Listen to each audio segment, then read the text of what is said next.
50 साल बाद आखिरकार इंसान एक बार फिर चांद की जानिब कदम रखने जा रहा है और ये लम्हा साइंसी तारीख में एक नए दौर के आगाज़ की अलामत समझा जा रहा है। जैसा कि अमरीकी खलाई इदारे नासा ने RTS-2 मिशन के तहत खलाबाजों को चांद के गिर्द सफ़र के लिए भेज दिया है, जो सिर्फ एक तकनीकी मिशन नहीं है बल्कि मुस्तकबिल की खलाई हिकमत अमली का अहम मरहला भी है।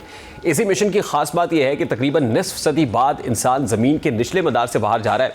इससे पहले 1960 और 1970 की दहाई में अपोलो प्रोग्राम के तहत इंसान चांद तक पहुँचे थे, लेकिन इसके बाद खलाई तहकीक ज़्यादा तर ज़मीन के मदार तक महदूद रही है। अब आर्टेमिस प्रोग्राम इस सफ़र को एक बार फिर आगे बढ़ाने की कोशिश में है, जिसका मकसद सिर्फ चांद तक जाना नहीं बल्कि मुस्तकबिल की मज़ीद खलाई मुहिम्मात के लिए बुनियाद रखना है। इस मिशन के जरिए चांद के गिर्द तकरीबन 10 रोज़ा सफ़र किया जाएगा, जिसमें खलाबाज चांद के करीब जाकर इसके गिर्द चक्कर लगाएंगे और फिर ज़मीन पर वापस आएंगे। इस सफ़र का बुनियादी मकसद इंसानी खलाई सफ़र के उन तमाम निज़ामों को आजमाना है जो आइंदा चांद पर मुस्तकिल या फिर तवील क़याम के लिए ज़रूरी होंगे।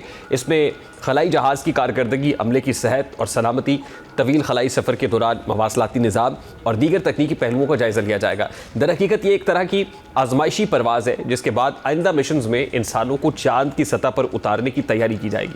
अब चांद की जानिब दोबारा सफ़र करने का एक अहम मकसद साइंसी तहकीक भी है।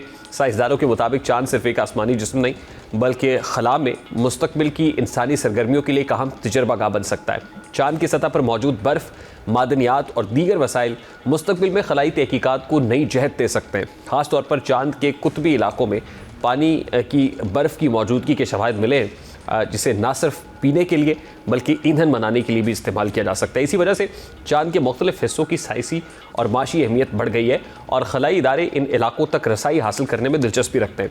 इसके साथ साथ चांद को मुस्तकबिल के बड़े खलाई अहदाफ के लिए एक तरबियती मरकज़ भी समझा जा रहा है। साइंसदानों का मानना है कि किसी और सैयारे पर इंसान भेजने से पहले ज़रूरी है कि हम ये सीखें कि ज़मीन से बाहर तवील अरसे तक किस तरह ज़िंदा रहा जा सकता है। अब ये खलाई मिशन किस हद तक कामयाब होता है, ये तो वक्त ही बताएगा।